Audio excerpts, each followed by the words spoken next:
Hi, my name is Carla, and I am your relationship doula.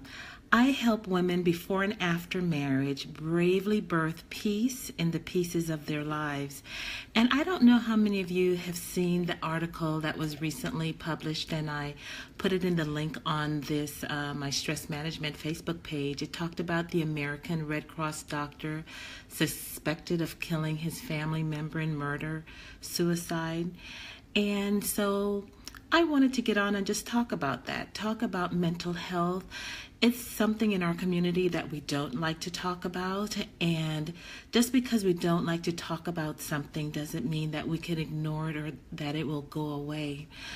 I think about a few years ago when I was in a working environment, and a good friend, a coworker, came in with a bag of pills and was contemplating suicide. Apparently, before I knew this person, they had attempted suicide.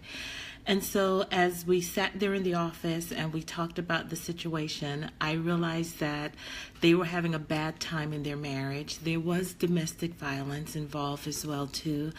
And so I said, we really need to do something about this. You do need to get some help.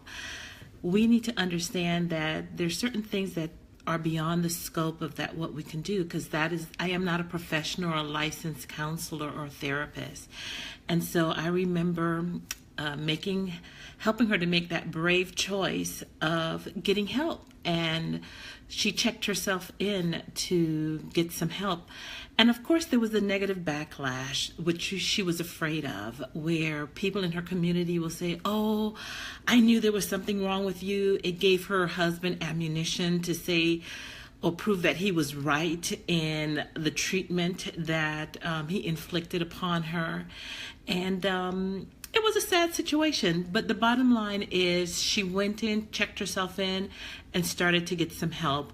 And what that did for me, it alerted me to the seriousness of the situation, to be even more so on guard as to what I can do and how I can be proactive in making sure that people around me take some mental breaks, allow people to share and talk about what they're going through. And just recently, a young person reached out to me and shared how a friend of theirs called them to let them know that they were under suicide watch.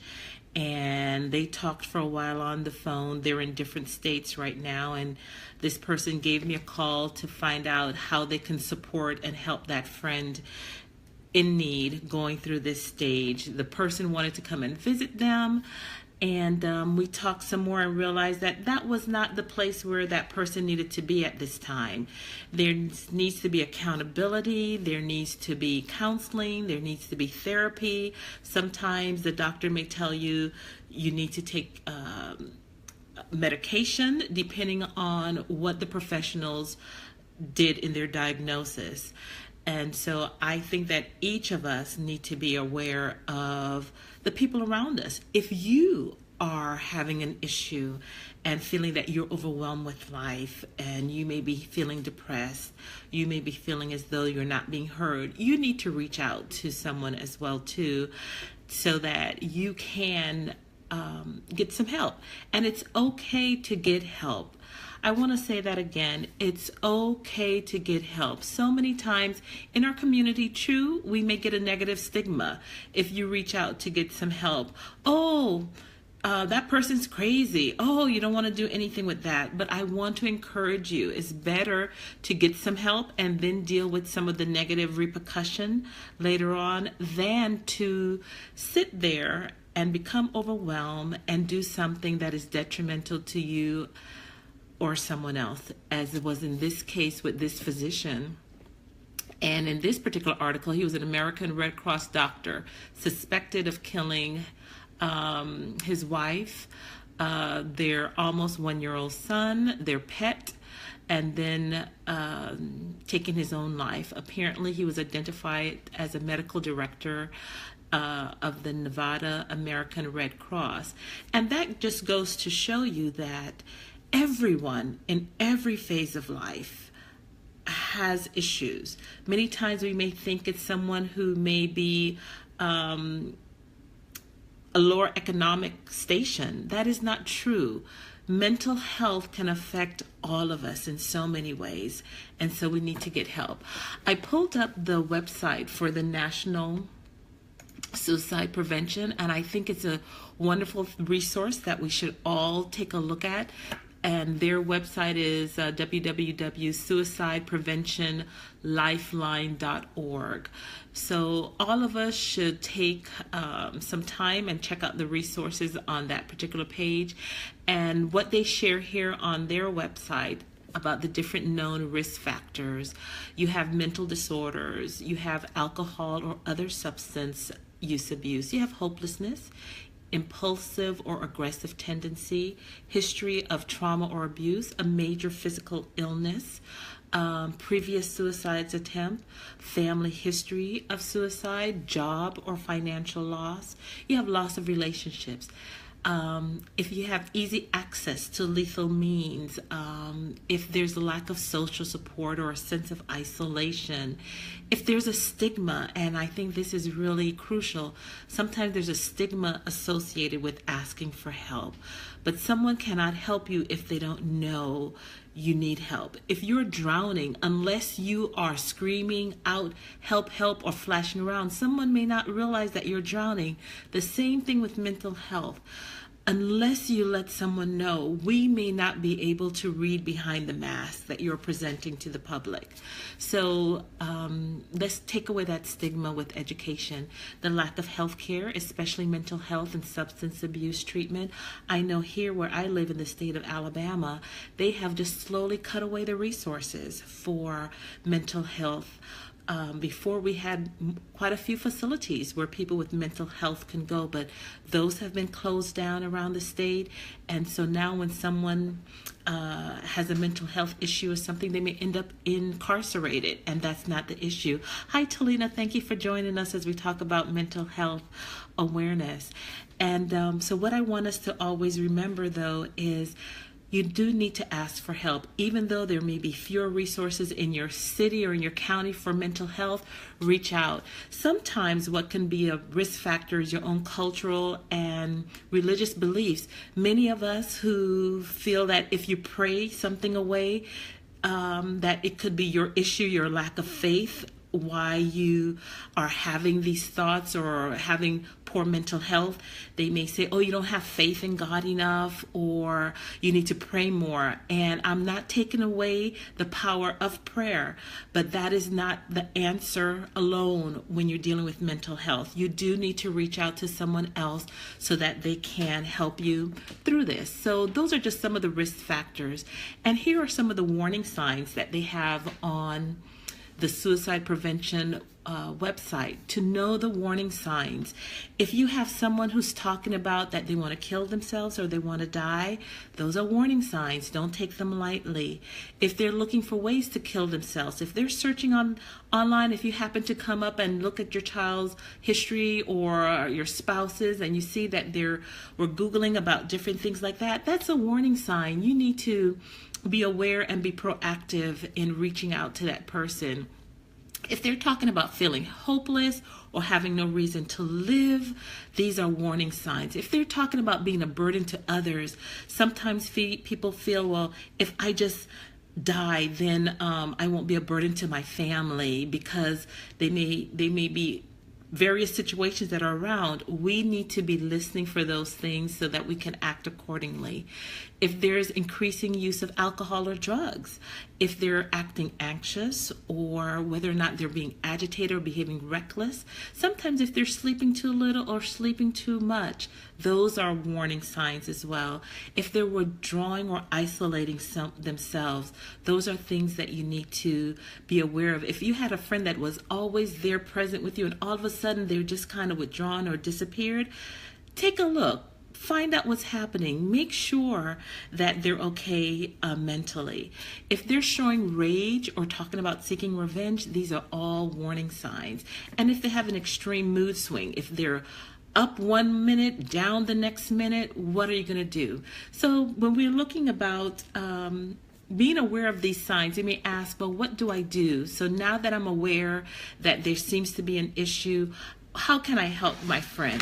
One of the things you can do is talk to the person, mention to them, say, hey, I've noticed that you don't seem your usual self. Is everything okay? Do you want to talk about something? Give them the opportunity to share with you. Or you can ask them directly, depending on how close a relationship you have with that person.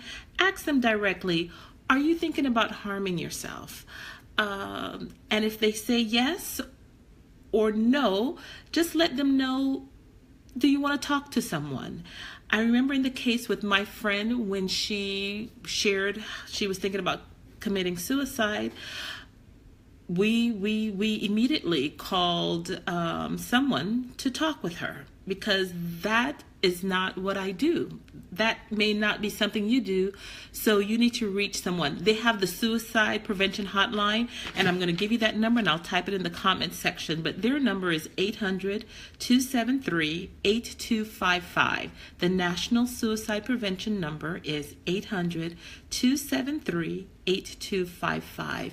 And many times for some of us who work in the corporate America, they may have resources available so that you can call that organization and ask for some help.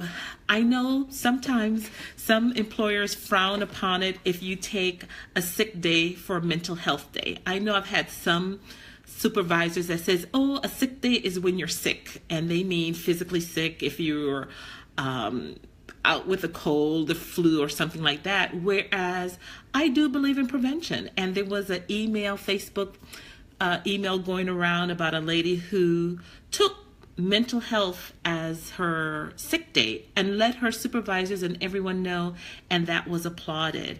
And so that is important. Many people don't think that mental health, taking a day for mental health is important, but prevention is a good thing. When you feel that you're almost at the point where you're burnt out, it is wise to take a day and just rest. You may choose to go for a walk. You may choose to catch up on some sleep or catch up on some good relationships with a friend.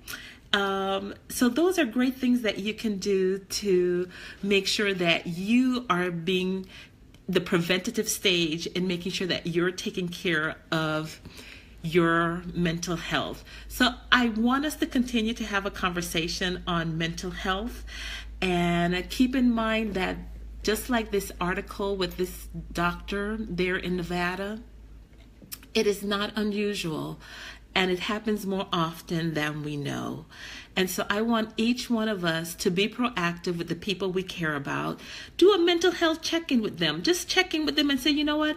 I love you. I'm checking in. I just want to make sure how you're feeling. Do you feel overwhelmed? How's life treating you? Be engaged. Have that conversation.